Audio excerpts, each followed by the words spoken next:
Thank you, Rajesh, for the nice words. Okay, we now have the lady from the family, Saundarya Rajesh, founder president of AVTAR Career Creators and Flexi Careers, India's Flexi Career Flexi Careers in India. She's an MBA from Central University Pondicherry and a gold medalist in English literature from Madras University. Mother of two, a wife to a busy professional. Saundarya identified with thousands of Indian women who had given up their careers midway in response to work-life balance needs, and working with over 26,000 women managers who are a part of AVTAR IWIN network, Interim Women Managers Interface Network. Saundarya has created thousands of career opportunities for women with break, and AVTAR IWIN was showcased as an India Innovation in Outlook Business 2008, list of 10 niche services, as also in Book of Dream to Destiny 2011 featuring successful entrepreneurs and visionaries. Saundarya is frequently quoted in business papers and mainstream papers for her views on women's workforce participation and also her research. She has spearheaded in creating a sustainable workplace for future. She writes a column on gender balance for Economic Times and Second Careers for Business Line. We'll have Saundarya now to address us. Thank you.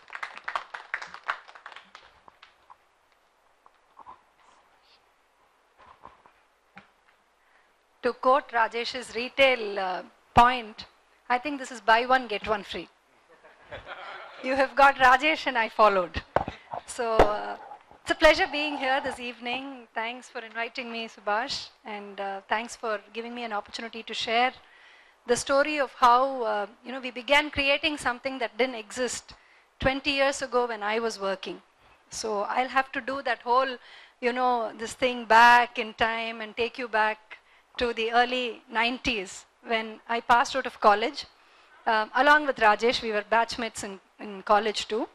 And we both got placed into Citibank.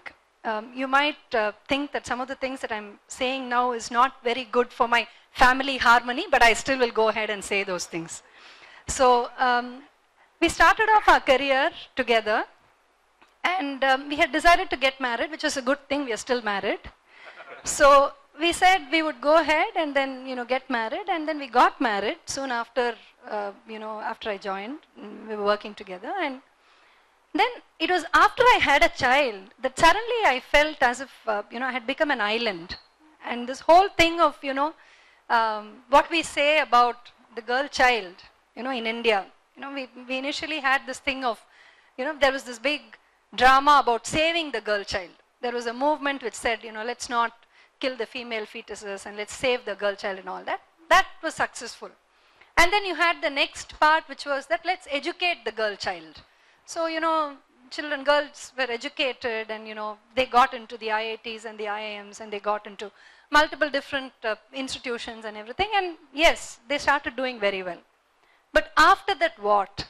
So after a girl, enters the workplace, after she gets married and after she becomes a mother, what happens to the dichotomy that starts existing then? What happens to the fact that the Indian workplace does not create sustainable careers for women? Because most of the careers are benchmarked along the male Western model of working. What happens because in India we do not have sufficient child care systems in the form of daycare systems or creches?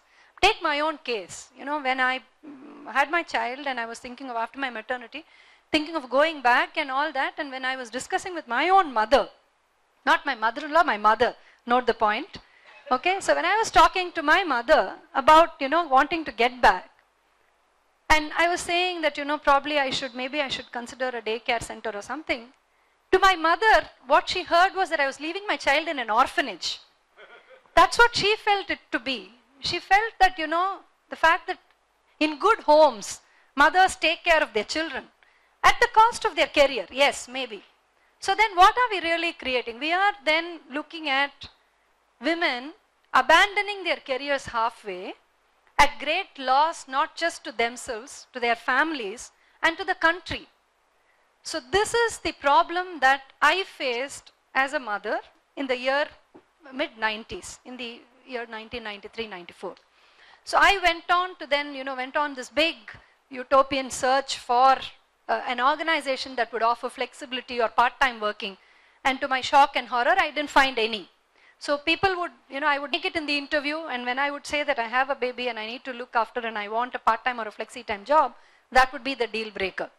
So then I went on to teach. I started teaching at MOP Vaishnav College, and it was during this part that when I was actually observing the careers of women and how they began sabotaging it themselves much earlier in their own lives, that the concept of creating a service, looking at women and looking at second careers for women really came about.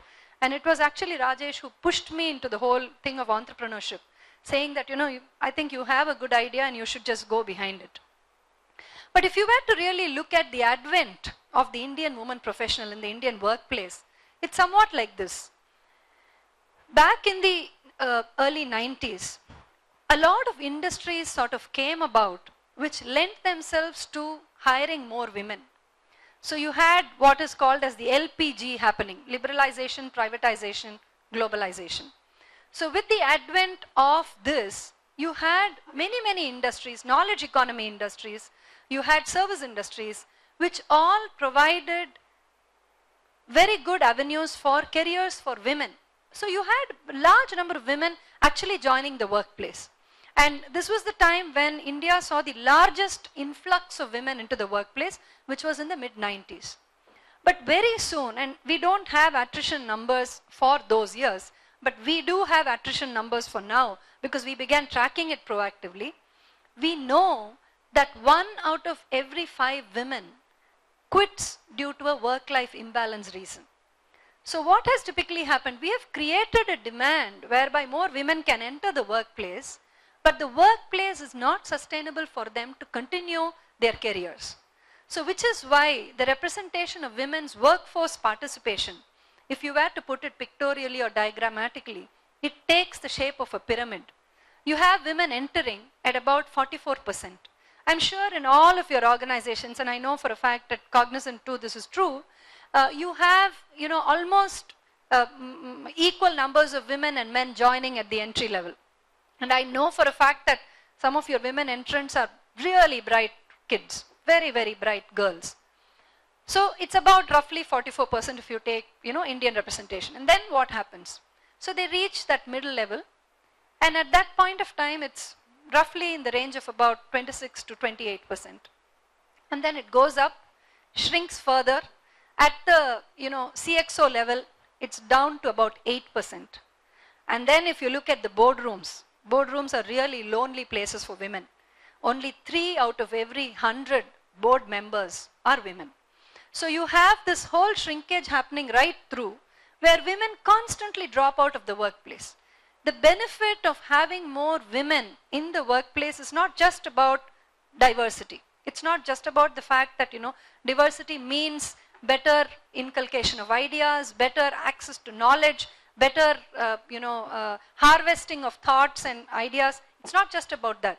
It's the sheer money that is invested by each family in developing a woman in terms of, getting her to study, or, what happens when she reaches an age where she takes up a career. All of that then becomes completely meaningless because her career lacks sustainability. So this is why when, in the year 2005, we created India's first network for women who seek work-life balance. And we figured that there was, a fallacy in the word balance itself. We no longer call it work-life balance. We call it work-life integration.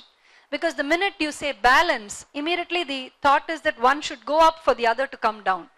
And if you're looking at, two aspects, which is your home vis-a-vis your career, then it automatically means that your career has to be given up in order for your home to survive, or vice versa.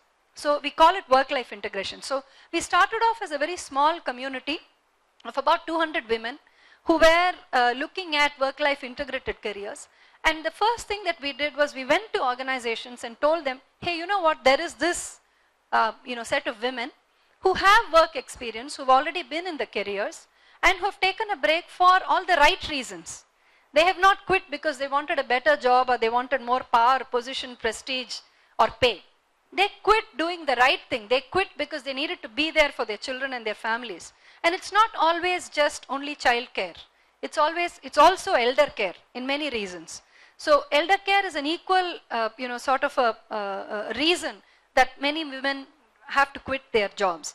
So when you look at this group is there, and organizations started evincing interest in engaging with these women, in looking at this as an alternate talent pool. And then slowly the momentum grew, and before we knew, we had touched 1,000 women, we had touched 1,000 members, and then it became 2,000 and 3,000, and today we are at 26,000 women who are spread across the country, as a community of women who are seeking work-life integrated careers. All of them are second career women. If you visit our website, which is www.avtariwin.com, you will find a lot of details about what we do and what typically happens. But there's an interesting point that I'd like to make, and I'd probably keep it short, conscious of time. The fact is, we were able to place several hundred women in second careers with different organizations, Cognizant including, in the years 2007-8. Then, when we actually went back to them, to ask how they were faring in their jobs after the break, we figured that a lot of them had quit again. And we asked them, why did you quit? So what was it this time? I mean, last time it was a work-life reason. What is it this time? And they then came back to us with a very interesting perspective, and they said that organizations do not have the mindset to accept the fact that women's careers are different from men's careers. So we figured that we were probably touching the tip of the iceberg in terms of reintegrating women into the workplace, especially looking at sustainable careers, not only for women who've taken a break, but for every woman who's out there in the workplace. For every woman who's working, is her career sustainable? And if she's going to take a break, is the organization or the workplace ready to take her back? So we started, embarking upon research studies. And from that year onwards, from the year 2008 onwards, we have been putting together one piece of primary research, and you will probably find it on the site as well, which is called a viewport. And this deals with one aspect of women's careers. There is a report on women and how men impact women's careers. There's one on what are the 10 top things that women seek in their careers. There's another report on what happens when women take a break and how do women view flexibility. So all of these are there. So we figured that the issue was not just about finding jobs for women. It was also about preparing the workplace to accept that women's careers are very different from men, that it could be a lateral career, it needn't be linear. It needn't be one after the other. It could very well be careers which are activity based or craft based. And here's where I think knowledge management really plays a role. Because a lot of women who have taken a break, they are repositories of knowledge. They are people who hold in them, what we actually call the craft of doing something. So what happens to these women when they are lost forever, when they don't get reintegrated into the workplace? That knowledge completely goes waste. So from that perspective, today what we've been doing is we've started approaching this issue with a multiple focus. So on one hand, we conduct research which provides information to the organization in terms of how do they engage with women, how do they sort of challenge this attrition. See, today women's workforce participation rate for India is 28%, which means out of every 100 employable women in this country, only 28 actually hold a career. So what happens to the remaining women? Why are they not interested? Why is corporate India actually not engaging with them? Why has corporate India not made it exciting for these women to come back or to even hold sustainable careers? So those are questions which we ask. They are tough questions. Companies are uncomfortable answering a lot of those questions, but we do, anyway ask them, and we do get answers quite a few times. And the answers are like this. The fact is that managers need to be prepared to manage women differently. See, the woman in India is she's a recent entrant into the workplace. The Indian woman professional, as we call her, she is just about 50 years old in this country, about 55 years old in this country. That's how recently women have actually started entering the workplace and have started working professionally. So which means, the different modes of interacting with and engaging with women, you know, they take on the shape of a Maslow's hierarchy of needs. So at the bottom, at the basic level, you have hygiene and security needs. So we ask these questions to companies. Does your company have an anti-sexual harassment policy?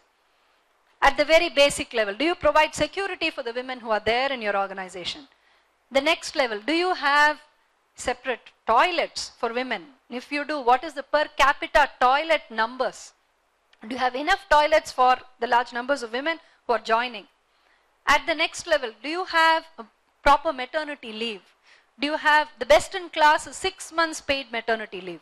How much do you offer? Do you offer 3 months? And then do you offer, you know, flexible on-ramping back?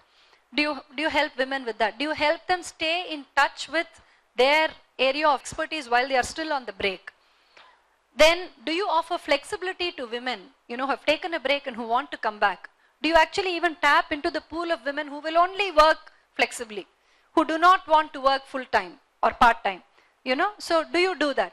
From that point onwards, do you offer training and skill building initiatives for women? Because women need to manage skills very differently from men.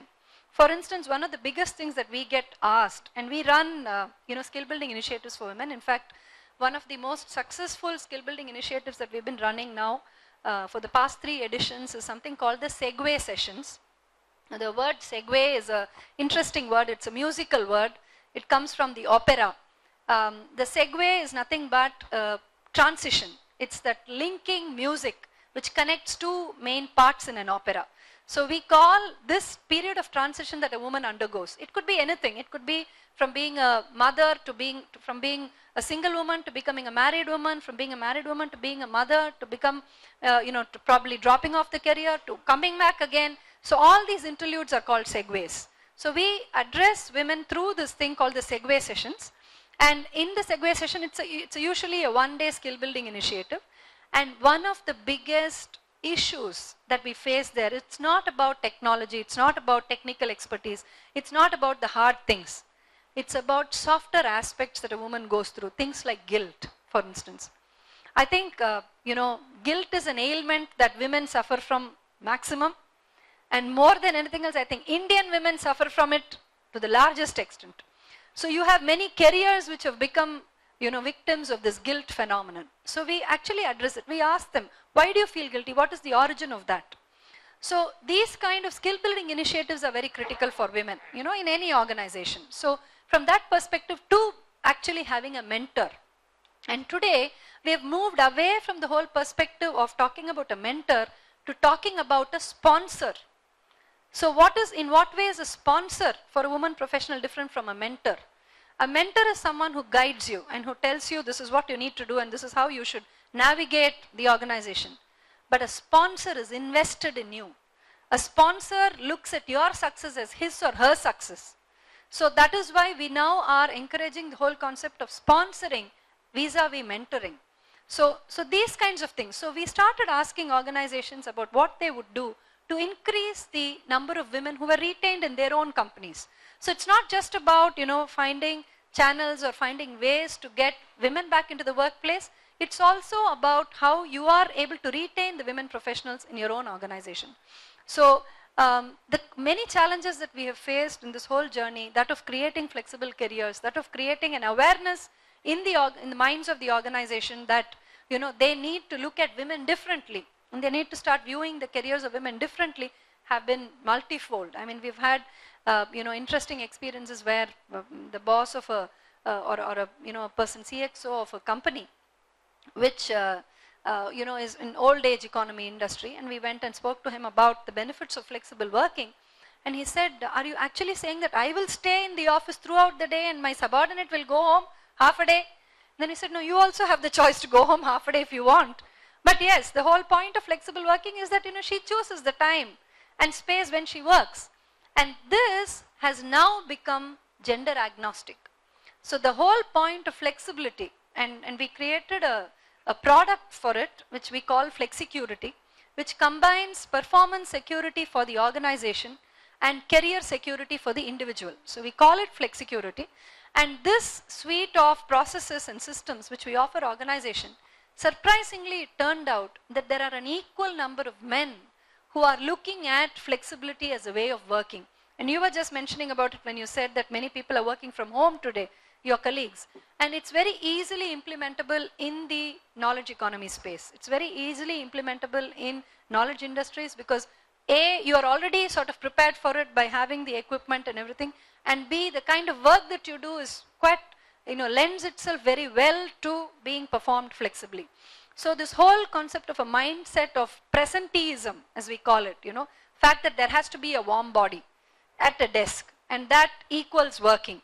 So that sort of a thing needed to be, broken. That whole perspective of saying that you don't need to be physically present in order to deliver work had to be broken. It might be, gender agnostic. It might be that men also seek it. But believe me, for a woman, flexible working is the oxygen of her career. For every woman, if she is provided with that flexibility, you can salvage anywhere, and I'm quoting numbers, I'm quoting data of a research, you can salvage up to 30% of the careers that are lost today simply by providing flexibility in your workplace. And this flexibility is again, it's not dependent on industry. You can look at old age economy industries which are doing it. You can look at, modern organizations which are doing it. It's prevalent everywhere. So that is where we are right now. We have set ourselves up a big vision of reaching out to the 1.5 million second career women in this country. That's the number of women who have dropped off the workplace since the mid-90s till about now.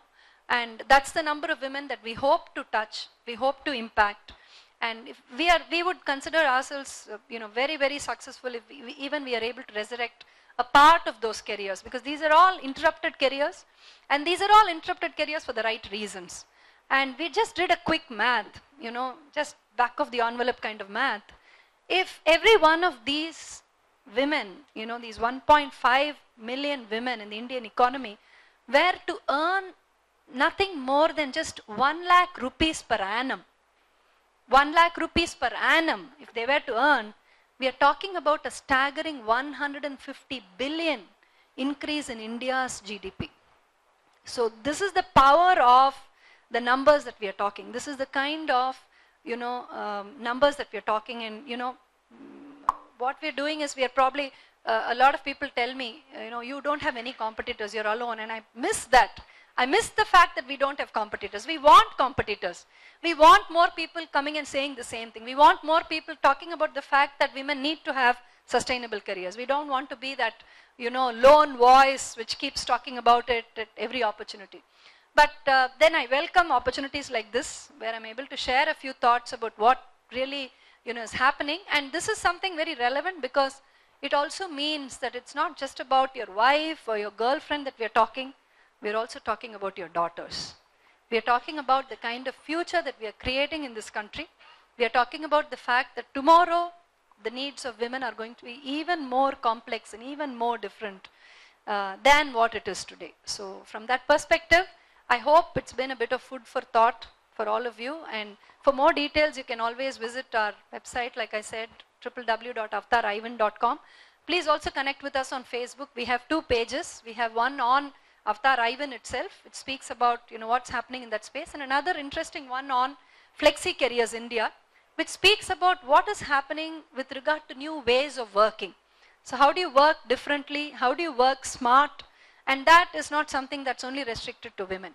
Men can work smartly too. So thank you very much. Pleasure being here with you.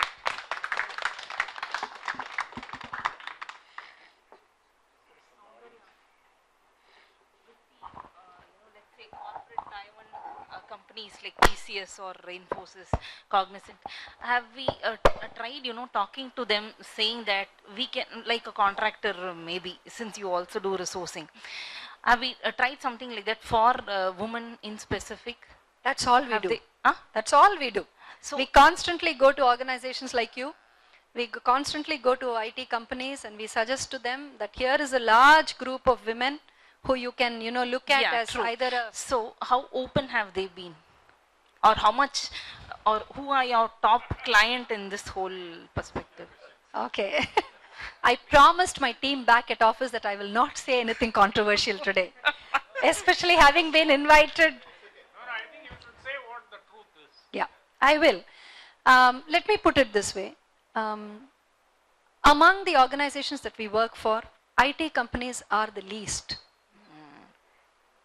While they are the best poised to actually engage with this group, the fact is that, I think the reason is, and we are quite cognizant of it. No puns intended here. Yeah. So we are quite aware of the fact that most IT organizations in India are client facing. Very few product companies which have the eligibility or the wherewithal to be able to do as they wish. But any organization that's client facing, whether it's an IT or an ITES or BPO, whatever it is. So they then get into that whole stigma of, will my client be okay to this? How will I be able to, assure them of the same kind of quality? How will I be able to assure them of the fact that, I'm not working from home, I'm working from office, those issues. Our biggest clients have been in the fields of banking, financial services, retail, interestingly. We have had some very good clients in the area of telecom. We have also done a lot of work with IT companies, but not to the extent that is possible.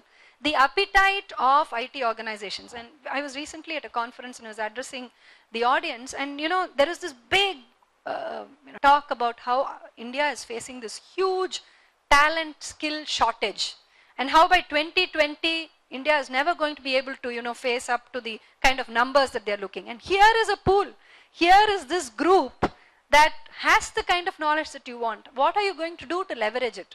So it's a thought that it means that you have to really lay those pipelines to that talent, and you have to do what the talent asks you. If they say we will only work flexibly, you have to allow that.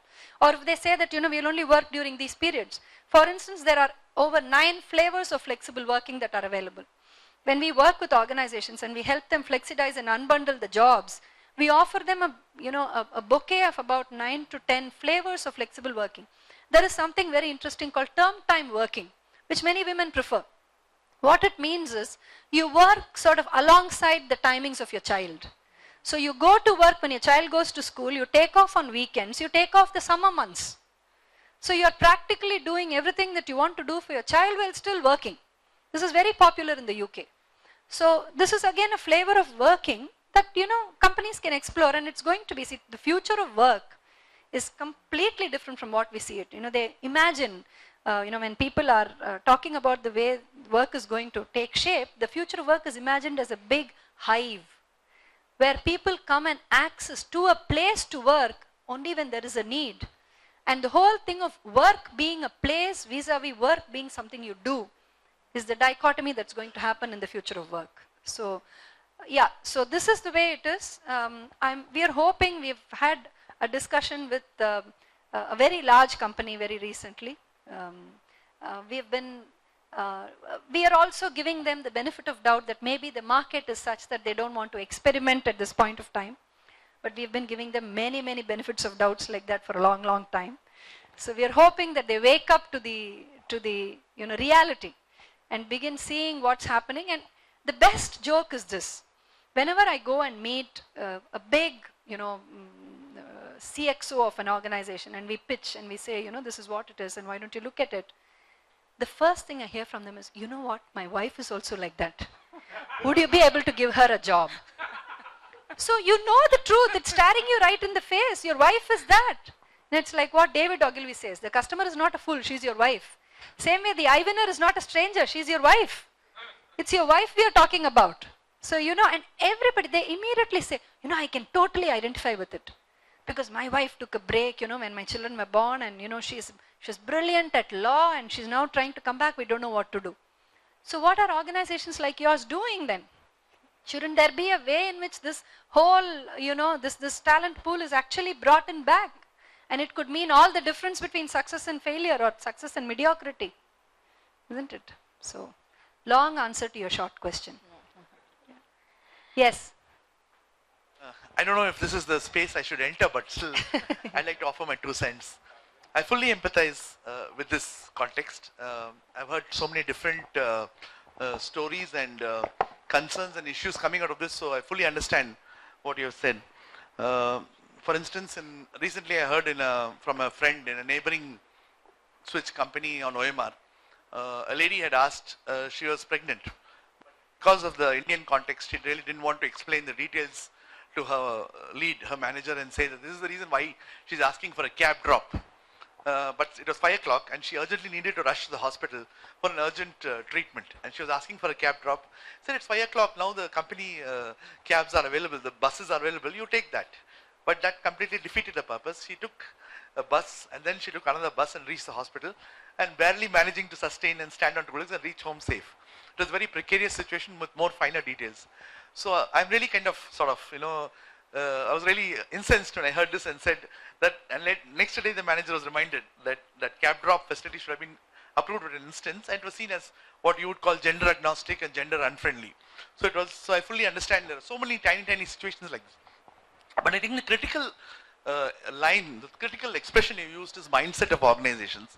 And here, I just wonder if you have given it a thought. It is not men in organizations, men versus organizations. It is not women versus organizations. Both men and women are agents of organizations. There are a lot of leads, and like they say in the dowry context, women as well, who are the physical embodiments of the organization. So they are both agents of the organization. So we're talking about the mindset of the organization. And in that context, I wonder if you've given it a thought that the larger devil is out there and you're up against a bigger problem, what you mentioned, the tip of the iceberg, and that's patriarchy. And patriarchy as a mindset. So in this context, my thinking is, so if you're going to combat patriarchy at all levels, have you ever considered why part of this problem remains unresolved? And for example, we're not so far away from progressive thoughts on gender. It's about 100 years or 110 years since Britain got enfranchisement of women to be able to the right to vote, the right to citizenship, and right to property. So this is pretty recent, 110 years old. So we are pretty backward as a globe in women's rights. The thought that I would like to do is, if we have conceded that patriarchy is a problem, and that it's not just about gender alone, it's about what do these women do to or organizations like yours to create an alliance of other women's groups who struggle similarly in so many different contexts of life, work, law, society, dowry, so many other places where patriarchy as a framework is similarly very, very oppressive. Do you ever think of making an alliance, or is this by any chance also a class statement that these women also remain isolated as a matter of preference and do not want to reach out to other women in the same society?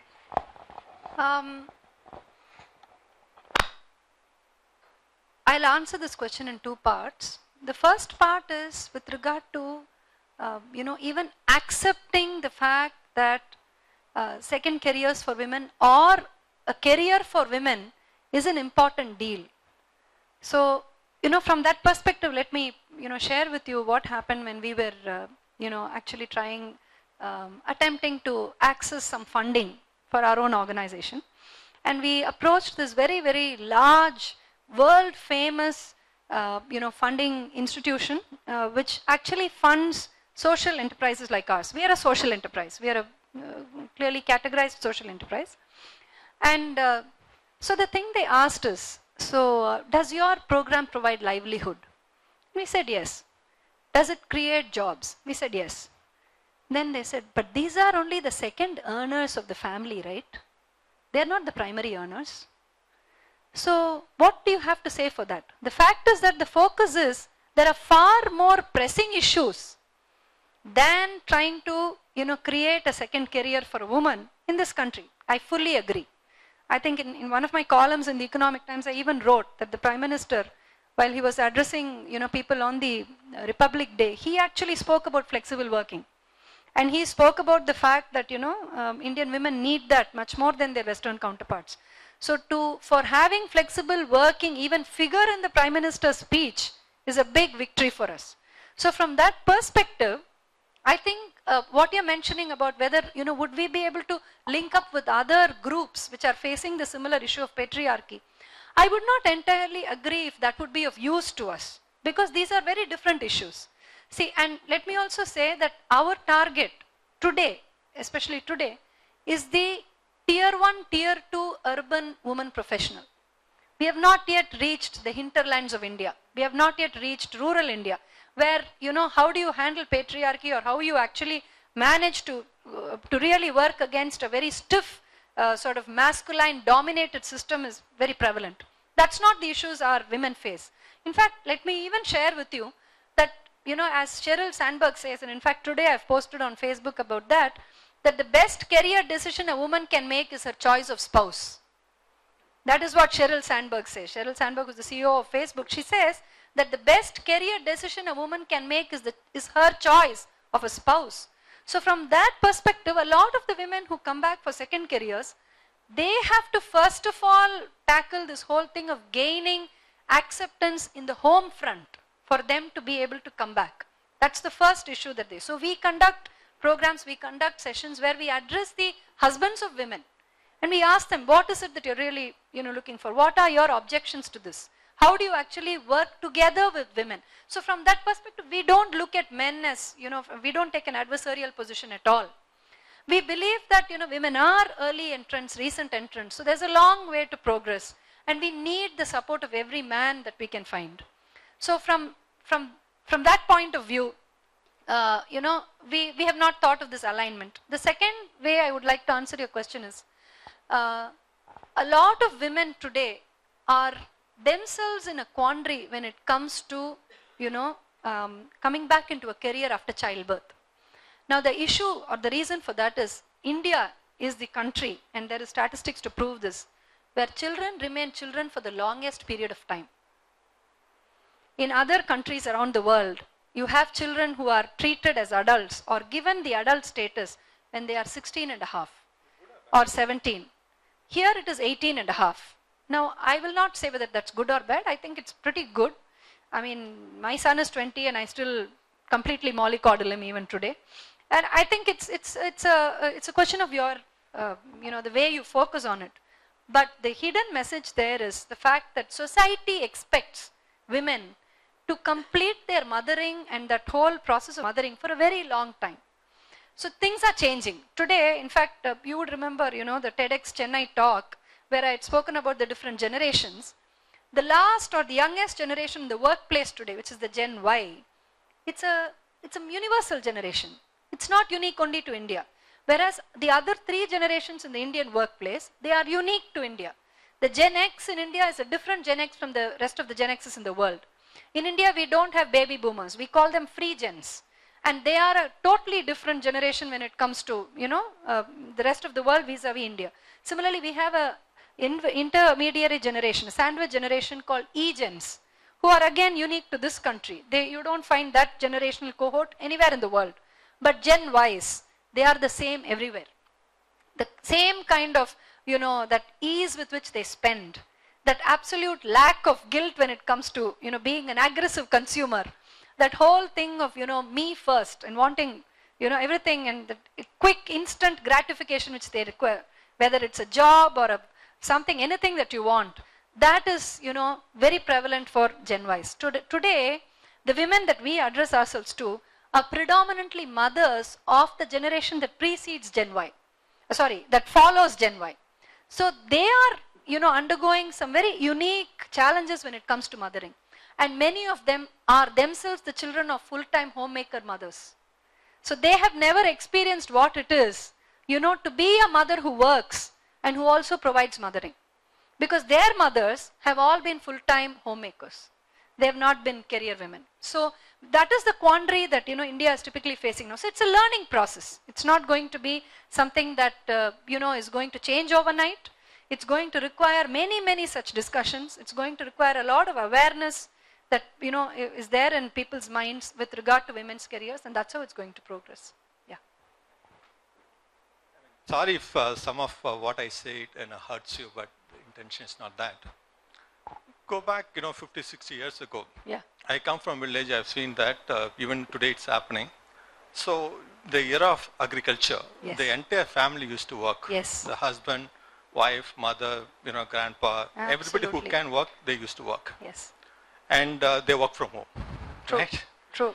And the whole thing, and I know today there are a lot of people who migrated from a western side of Tamil Nadu to our place. They made today they are crorepathi's. I mean, really started with nothing. Today they have 80 acres and 100 acres. I can name not just one person, many people. But sure, all the family thing, work from home. Then the hard way actually, equally, I mean, I've seen the woman working on the field, it's equally tough compared to the, the husbands and so on. They created the world, they're happy. And today they send their sons to different colleges. That's a different story. I mean, let's not talk about that. So that's an agriculture era. So when you move from agriculture era to industry era, where there are few jobs where you can wear pants and go, and then maybe they had a choice because it's an industry era. It requires a masculine power. So they send their male child to mechanical engineering or some other engineering, electrical engineering. They push them into a factories and started working, started earning. So that created a kind of a divisions, right? So that's coming to the industry era. We created a separations. They, I think only then, I think the woman, I think all the people used to sit at home and become a homemakers. So now when you're talking about a knowledge area, I want to divide that knowledge industry into two categories and go back and asking rather than blindly taking certain decisions and say they are wrong. But sometimes you go and find from Cognizant why, what is the specific things? Is it because of security? For example, let's take a BPO environment. The BPO environment, the client demands that all of you should come inside the floor, not even other employees from different BPO office, not allowed. So it's not like every employees of emphasis or Cognizant can enter every floor. They divide that, put a securities, and then you have to go inside and then start working. But ideally, there's no security issues. Believe me, all this non-voice and voice process with all the computers, it can create a true virtual workplace, including the home. As plugging in from home, you can all the things, maybe the security issues. So now, instead of blindly looking at companies, large companies, there are two things. Maybe they have enough number of people coming into the office working, meeting the highest demands of the customers. Did you go down one level to go into the middle companies or startup companies, right? Compromise on certain salaries, that's one part, number one. And two, in this case, I think women, I think we learned and we have seen that in scenario, they have the better right brain than the male, right? So in a country like India, I think, do we need to focus on innovation more and creativity more so that the women's right brains, no matter where they are, can be utilized to move up the value chain? So are we targeting the wrong doors? Are you knocking the wrong doors? Should we come down to start, targeting the startup companies? Or start targeting a creative work, creating a website designs, or blogging, writing, authoring, and so kinds of things. And then the final question that I'll start with that is that, are you understood in your mind, there is a woman going inside the office, working 20 hours a day, moving up the ladder to vice president, senior vice presidents like Mr. Nui or whatever it is. There's one category of women. I don't want to go into the other side of their personal things. So people working from Flexi, part-time working from home, are you able to compromise on your career path and aspirations? Yeah. Are we done? Yeah. First of all, nothing you said hurt me, so it's okay. Yeah, there's nothing that was, even the slightest bit provocative about what you said. These are issues which we battle every day and we keep asking ourselves these same questions. Interesting analogy with agriculture. We constantly look at it. Men shared equal amount of work at home in an agri environment. It was not just the woman. So there was equal partnership. In fact, if there is such a kind of a model which we can bring to our communities, in the urban scenario, that will be utopia. That will be awesome. So we don't have that. We find it very, even though we talk about the metrosexual man and this and that and all of that stuff, I don't think, that has really happened. Point number one. Point number two, with regard to the point that you raised, very interesting point, that's exactly what we do.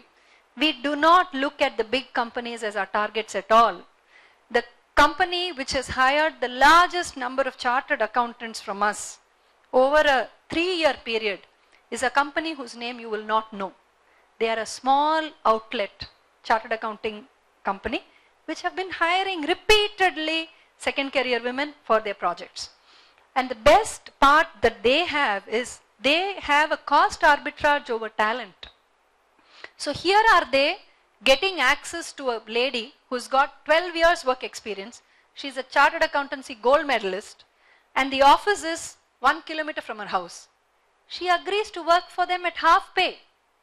She's not bothered. She says, you know what, I can go to office and come back in time to feed my child. I don't care about what that company's name is. Get me a job, I'm fine with it. So today what we are also telling women is, don't bother about the big brands. Don't bother about the fact that you need to only go and work in the big 6 or the big 7 or big 20 or whatever it is that you call it. Go for the small organizations. Go to the small organizations, because not only will you be actually valued, because imagine getting a CFO at 1/3 the cost that you would pay a CFO. And I'm not even talking about the mom and pop type of organizations. I'm talking about small scale, medium scale organizations. And we are in talks with a number of them. In fact, a lot of the women that we, sort of train or, help them with their skill building, they create careers for themselves. We don't even need to be there to find placements for them. Last, we had a Segway session happening at Bangalore. And after the Segway sessions, we had many companies. We had Genpact participating in it. We had Emphasis. We had IBM. We had Accenture. We had PepsiCo. We had Unilever. All of them are very heavily invested in the concept of second careers for women. But the mail that really touched my heart was from this lady called Zita Maria. And she wrote to me, she said, I attended Segway sessions. I didn't get shortlisted by any of these organizations because I come from a hospitality background and my experience was not relevant to anybody. But I went through the 3 programs, and what it gave me was the confidence that there are many other women like me who go through the same thing as me, and there is comfort in numbers, especially in misery. Yeah? And if I am to go and actually do it something, I'm going to do it on my own. And she went and approached a chain of restaurants, which was probably about 2 kilometers from her house. And today she is their banquet manager, and she has offered to give me discounts on every meal that I have at Bangalore. So she says, you please come, this is what I've done. We never found her a job, but we created enough confidence in her mind for her to say that this is not the end of life for me. That yes, I do have my homemaking responsibilities, and we urge all our I-winners, we urge all of the women in our network that they must focus on that. I mean, ultimately being the procreator of the world is a prerogative that women have, right? So we enjoy being mothers, we enjoy raising children, we enjoy the fact that we are the ones who children run to, we are the primary caregivers, we like that. But that doesn't mean that we should like it to the exclusion of everything else. We want a career too. So from that perspective, when she said, this is what I have done, we felt elated. We felt, very, very happy. But besides that, all these companies also hired women out of the Segway sessions. Although it's not a job creation event, it's not a hiring event. Fact is that there is a hidden agenda there. We are showcasing these women. We are telling organizations, hey, look at these bright bunch of women out here. They will ask you tough questions. Are you ready to answer those questions? Are you ready to hire them? If so, great. It's a win-win for both of you. So I think it's a, to just elaborate a little bit more, I think it's a change that is needed, not just in society, but in the woman herself. Believing that she can do it, and she can really do it. So thanks. Any more questions? Really.